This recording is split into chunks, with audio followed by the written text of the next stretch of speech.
Hidatsa and Arikara tribes are three separate tribes that all eventually migrated to what is now known as North and South Dakota along the Missouri River. Originally, these three tribes were not allies, but under severe circumstances brought on by the smallpox epidemic, they came together and formed the three affiliated tribes. Before the government became involved in the affairs of the three tribes, the Mandan, Arikara, and Hidatsa people were known for their farming and ranching.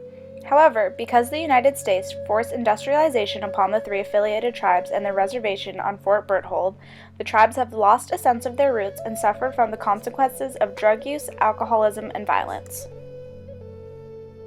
Before the government interfered with their land, the Mandan lived in central North Dakota along the upper Missouri River. This put them at the center of trade with both Indians and Europeans. They were considered intermediaries between French and Indian traders for goods such as furs, horses, guns, crops, and buffalo-related products. The Mandans were very welcoming to foreigners as they welcomed Lewis and Clark into their village for a winter, where they exchanged their hospitality for trading goods. The Hidatsa tribe were very agricultural people who cultivated corn as their main crop. Like the Mandan, they practiced elaborate rituals, yet these two tribes maintained different origins and cultures. Similar to the Mandans, they were located on the Missouri River and also played a large role in trade amongst Indians and Europeans.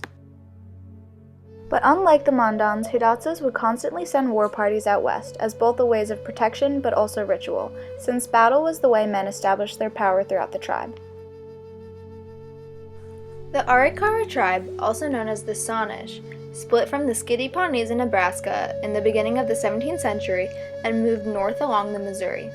As enemies of the Sioux tribe, they moved to the Heart River and eventually made their way to meet the other two tribes in what would later become the Fort Berthold Reservation. Culturally, Arikara men were hunters and Arikara women were farmers who took care of the children. All of the Arikara people also often took part in storytelling, artwork, music, and traditional medicine. What eventually brought the tribes together in 1837 was the smallpox epidemic. Because the tribes were nearly wiped out, the Mandan and Hidatsa united to defend against their enemy, the Sioux, in 1845.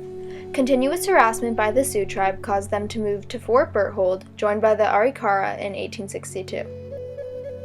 Government interference with the three affiliated tribes began in 1851 with the Fort Laramie Treaty. This treaty claimed that the land could not be taken without Indian and government consent.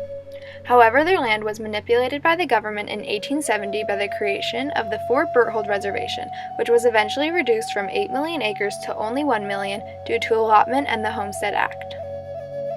But in 1934, the Wheeler-Howard Act, also known as the Indian Reorganization Act, was formed in an attempt to prevent the rapid loss of Indian land and to allow the three tribes to become a self-governed nation.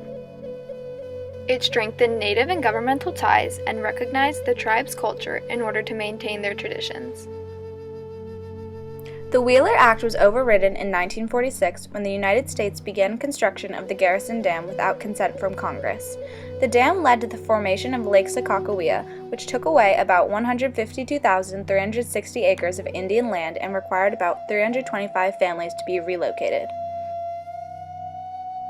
The new lake caused the three affiliated tribes to abandon their agricultural roots and switch to a fishing society instead.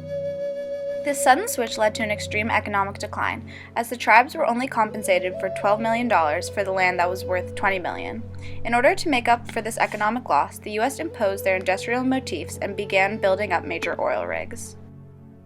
Within the span of only 5 years, North Dakota became the second largest oil-producing state, luring thousands of workers from around the country. The U.S. interference with the tribe's land has led to even more drastic concerns for the reservation, bringing in problems such as murder, aggravated assault, rape, human trafficking, and robberies, all fueled by a huge market for illegal drugs. With such a drastic spike in crime, it's evident that the United States' forceful attempt to industrialize the three affiliated tribes has caused suffering throughout the reservation and an overall extremely detrimental loss of tribal culture.